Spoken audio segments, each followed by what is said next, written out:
Organic মলিকিউলে বিভিন্ন ধরনের electronic displacement ঘটে থাকে। এই ইলেকট্রনিক ডিসপ্লেসমেন্টগুলো অর্গানিক মলিকিউলের প্রপার্টির চেঞ্জ করতে পারে, যেরকম ধরো অ্যাসিডিটি, বেসিসিটি বা ডাইপোল মোমেন্ট। এই ধরনের যে প্রপার্টিগুলো অর্গানিক মলিকিউলসের, সেগুলো চেঞ্জ হতে পারে এই বিভিন্ন ধরনের ইলেকট্রনিক ডিসপ্লেসমেন্টগুলোর জন্য। মোটামুটি 3 ধরনের ইলেকট্রনিক ডিসপ্লেসমেন্ট খুব ইম্পর্টেন্ট। তার মধ্যে inductive effect, resonance, hyper conjugation. এই এফেক্টগুলো মলিকিউলের রিঅ্যাক্টিভিটিও চেঞ্জ করতে পারে। তো আমরা এই ভিডিওতে আজকে ইন্ডাকটিভ এফেক্ট নিয়ে জানব এবং এর বিভিন্ন বিষয় সম্পর্কে আলোচনা করব। প্রথমে আমরা দুটো বন্ড কনসিডার করছি। একটা হচ্ছে ক্লোরিন ক্লোরিন সিঙ্গেল বন্ড, আর একটা কার্বন ক্লোরিন সিঙ্গেল বন্ড। এই দুটো বন্ডের মধ্যে ডিফারেন্সটা খেয়াল করো। ক্লোরিন ক্লোরিন সিঙ্গেল বন্ডের ক্ষেত্রে যে সিঙ্গেল বন্ডটা তৈরি হয়েছে দুটো ইলেকট্রন দিয়ে, এই ইলেকট্রন দুটো পজিশন হচ্ছে ঠিক দুটো অ্যাটমের মাঝখানে, বিকজ দুটো সেম অ্যাটম এবং তাদের ইলেকট্রোনেগেটিভিটি সেম। তো তার ফলে ইলেকট্রন পেয়ারটা ঠিক মাঝখানে অবস্থান করবে, দুটো ক্লোরিন অ্যাটমের ঠিক মাঝখানে। দুটো অ্যাটমই নিজের দিকে ইলেকট্রন টানার চেষ্টা করলেও কোনো অ্যাটমের দিকে ইলেকট্রন পেয়ারটা সরে যাচ্ছে না। এই ধরনের বন্ডকে আমরা নন পোলার বন্ড বলি। অন্যদিকে যখন দুটো আলাদা অ্যাটম হয়ে যাচ্ছে, অর্থাৎ কার্বন আর ক্লোরিনের যে সিঙ্গেল বন্ডটা দেখতে পাচ্ছ, এই বন্ডের ক্ষেত্রে দেখা যাবে যে একটা অ্যাটম, অর্থাৎ এখানে কার্বন যেরকম বলছি আমরা, লেস ইলেকট্রোনেগেটিভ, আরেকটা অ্যাটম অর্থাৎ সিএল সেটা মোর ইলেকট্রোনেগেটিভ। ক্লোরিনের ইলেকট্রোনেগেটিভিটি কার্বনের থেকে বেশি হয়। তো তার ফলে ক্লোরিনের নিজের দিকে ইলেকট্রন টানার ক্ষমতা বেশি, কারণ ইলেকট্রোনেগেটিভ আমরা তাকেই বলি যে পরমাণুর ইলেকট্রন টানার ক্ষমতা বেশি।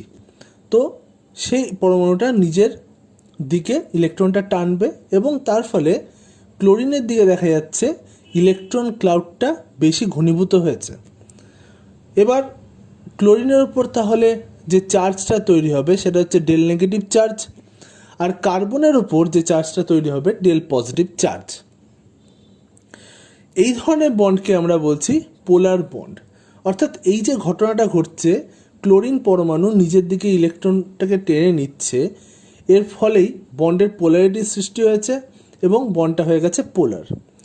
ইন্ডাকটিভ এফেক্টেও আমরা এরকম ঘটনা দেখব, অর্থাৎ কোনো একটা পরমাণু বা কোনো একটা পরমাণু পুঞ্জ, অর্থাৎ গ্রুপ অফ অ্যাটমস, তারা কি করবে, নিজের দিকে ইলেকট্রন পেয়ারটাকে টানার চেষ্টা করবে। আবার কোনো কোনো অ্যাটম বা গ্রুপ অফ অ্যাটম তারা কি করবে, ইলেকট্রন পেয়ারটাকে হয়তো তার থেকে ঠেলে দিচ্ছে।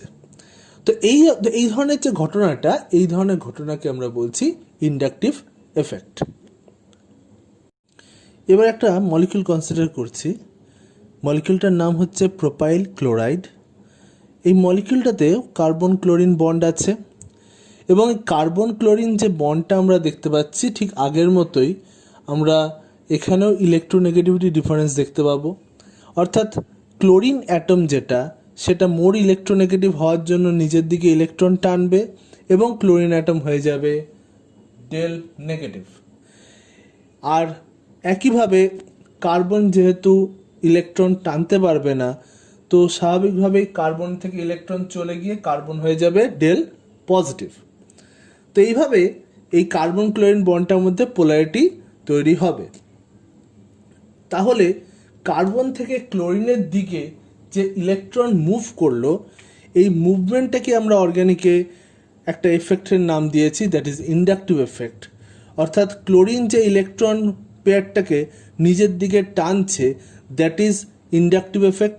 আবার কার্বনের যে গ্রুপটা ইলেকট্রনটাকে ক্লোরিনের দিকে ঠেলে দিচ্ছে, that is also inductive effect. তো এটাকে আমরা ইন্ডাকটিভ এফেক্ট নাম দিচ্ছি। এই ইন্ডাকটিভ এফেক্টটা হচ্ছে শুধুমাত্র সিগমা বন্ডের মধ্যেই। অর্থাৎ এই যে সিগমা বন্ডটা রয়েছে,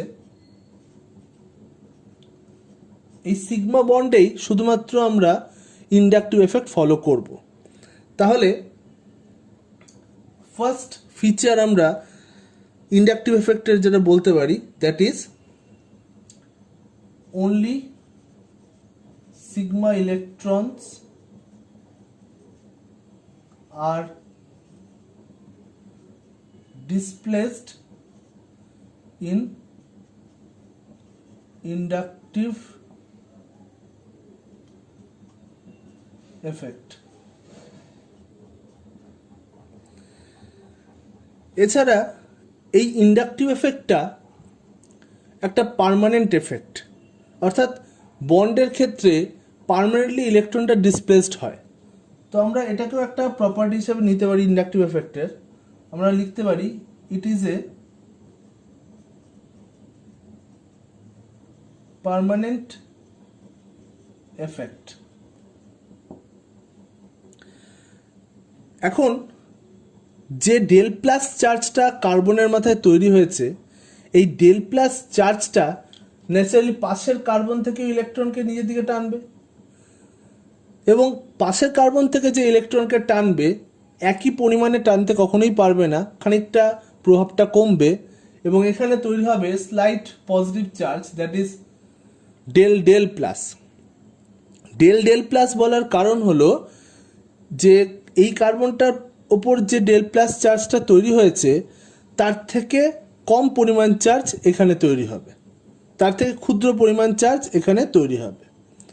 এবার একইভাবে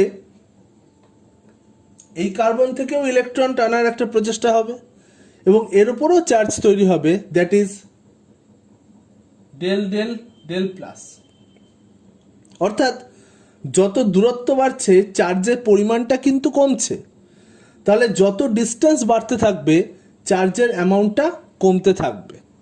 অর্থাৎ এই যে ক্লোরিন অ্যাটম ইলেকট্রনটা এই কার্বন থেকে টানছে, এই কার্বন থেকে ইলেকট্রন টানার পরিমাণটা যত ডিস্টেন্স বাড়বে কমতে থাকবে, অর্থাৎ ইন্ডাকটিভ এফেক্ট ডিস্টেন্স ডিপেন্ডেন্ট।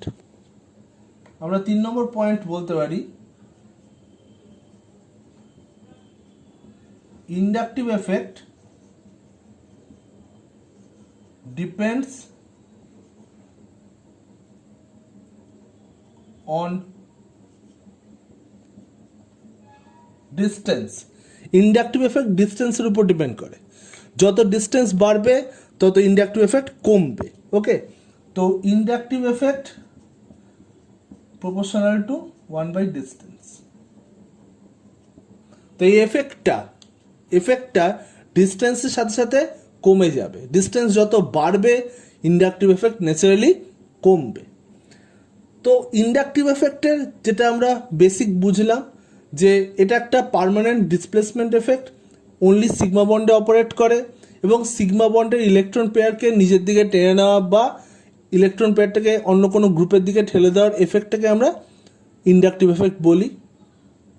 এক্ষেত্রে কোনো একটা অ্যাটম বা group of atom inductive effect দেখাতে পারে। এখন দুটো মলিকিউলকে আমরা দেখছি। এই মলিকিউলটাতে আমাদের CH2 ডাবল বন্ড CH এর সাথে Cl গ্রুপ অ্যাটাচড। তো এখানে দেখো যে ক্লোরিন অ্যাটমটা অ্যাটাচ রয়েছে এটা হচ্ছে আমাদের মোর ইলেকট্রোনেগেটিভ।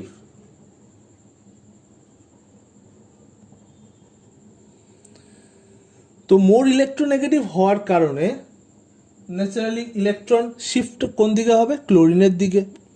তো ক্লোরিন হবে ডেল মাইনাস আর কার্বনে আসবে ডেল প্লাস চার্জ। এবার এই মলিকিউলটার এক্সাম্পলে আসি। এখানে দুটোই কার্বন আছে, কিন্তু দুটো কার্বন থাকা সত্ত্বেও এই কার্বনটা হচ্ছে sp2 আর এই কার্বনটা হচ্ছে sp3। তো আমরা জানি ইলেকট্রোনেগেটিভিটির দিক থেকে sp2 কার্বন মোর ইলেকট্রোনেগেটিভ হয়, তাহলে এটাকে আমরা বলতে পারি মোর ইলেকট্রোনেগেটিভ।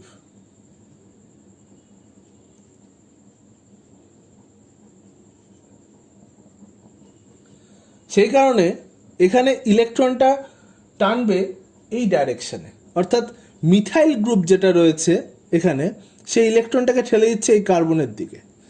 তাহলে এই মিথাইল গ্রুপের যে এফেক্টটা হচ্ছে সেটা হচ্ছে এই ডাইরেকশনে, হোয়ারএজ এই ক্লোরিন গ্রুপটা অ্যাড করলে ইলেকট্রনের ডাইরেকশন হচ্ছে এই দিকে। তো দুটো অপোজিট ডাইরেকশনে আমরা ইলেকট্রনের মুভমেন্ট দেখতে পাচ্ছি। অর্থাৎ বিভিন্ন ধরনের যে গ্রুপগুলো হয় তাদের ইন্ডাকটিভ এফেক্টও দু রকমের হতে পারে। এবং ইন্ডাকটিভ এফেক্ট একটা হয় পজিটিভ ইন্ডাকটিভ এফেক্ট এবং আরেকটা হয় নেগেটিভ ইন্ডাকটিভ এফেক্ট। এই কনসেপ্টের উপর বেস করে যখন কোনো গ্রুপ ইলেকট্রন নিজের দিকে টেনে নিচ্ছে, সাপোজ এই গ্রুপটা, তখন সেটাকে বলছে আমরা minus I effect.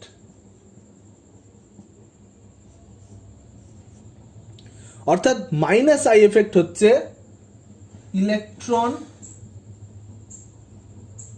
Withdrawing effect. তো আমরা মাইনাস আই এফেক্টকে বলতে পারি ইলেকট্রন উইথড্রয়িং এফেক্ট। আর CH3 যে গ্রুপটা রয়েছে, এই গ্রুপটা কি করছে, ইলেকট্রনটাকে ঠেলে দিচ্ছে এই গ্রুপের দিকে, সেই কারণে CH3 এফেক্টটা হচ্ছে প্লাস আই এফেক্ট। CH3 এফেক্টটা হলো প্লাস আই এফেক্ট। তো এই ধরনের গ্রুপকে বলছি আমরা ইলেকট্রন ডোনেটিং গ্রুপ। তাহলে একটা বিষয় ক্লিয়ার করো সবাই, কোনো গ্রুপ যে ইলেকট্রন নিজের দিকে টানে, ইলেকট্রন উইথড্রয়িং এফেক্ট দেখায়, তারা মাইনাস আই এফেক্টের গ্রুপ। আর যে গ্রুপগুলো ইলেকট্রন নিজের থেকে ঠেলে দিচ্ছে, অর্থাৎ ইলেকট্রন ডোনেশন দেখাচ্ছে, তারা প্লাস আই গ্রুপ। তো এইভাবে দুরকম ইন্ডাকটিভ এফেক্টের আমরা কনসেপ্ট পেলাম, plus I effect, minus I effect. এখন দেখে নেওয়া যাক প্লাস আই এফেক্ট এবং মাইনাস আই এফেক্ট কোন গ্রুপগুলো দেখায় এবং তাদের প্লাস আই প্রভাব ও মাইনাস আই প্রভাব কতটা বেশি বা কম। প্রথমে আসি প্লাস আই এফেক্টে। প্লাস আই এফেক্ট সাধারণত দেখায় বিভিন্ন অ্যালকাইল গ্রুপগুলো, methyl, ethyl, propyl, butyl, isobutyl, tertiary butyl, প্রচুর অ্যালকাইল গ্রুপ আছে যে অ্যালকাইল গ্রুপগুলো প্লাস আই এফেক্ট দেখায়। প্লাস আই এফেক্ট মানে আগেই বলেছি যে ইলেকট্রন ঠেলে দেওয়ার ক্ষমতা, অর্থাৎ এই গ্রুপগুলো অন্য কোনো গ্রুপের দিকে ইলেকট্রন ঠেলে দেয়, তাই এটাকে আমরা বলছি প্লাস আই এফেক্ট। এছাড়া ও মাইনাস বা সিরোবলো মাইনাস যদি কোনো গ্রুপ থাকে, তাদেরও প্লাস আই এফেক্ট আছে, বিকজ এদের অলরেডি একটা মাইনাস চার্জ রয়েছে, তাই এরা ইলেকট্রন নিজের দিকে না টেনে ইলেকট্রন উল্টে ঠেলার চেষ্টা করবে, তাই এদেরও প্লাস আই প্রভাব দেখা যায়। এবং এদের প্লাস আই প্রভাবটা দেখা যাচ্ছে অ্যালকাইল গ্রুপগুলোর থেকেও বেশি। এবার চলে আসি মাইনাস আই প্রভাবে। মাইনাস আই প্রভাব দেখায় সাধারণত যে গ্রুপগুলোতে ইলেকট্রোনেগেটিভ পরমাণু থাকে। যে সমস্ত গ্রুপগুলোতে প্লাস চার্জ থাকে তাদের আরও বেশি হয়ে যায় মাইনাস আই প্রভাব। যেমন NO2 গ্রুপকে আমরা দেখতে পাচ্ছি 3টে ইলেকট্রোনেগেটিভ অ্যাটম আছে NO2 গ্রুপে, এবং তার সাথে সাথে আরেকটু দেখে নাও,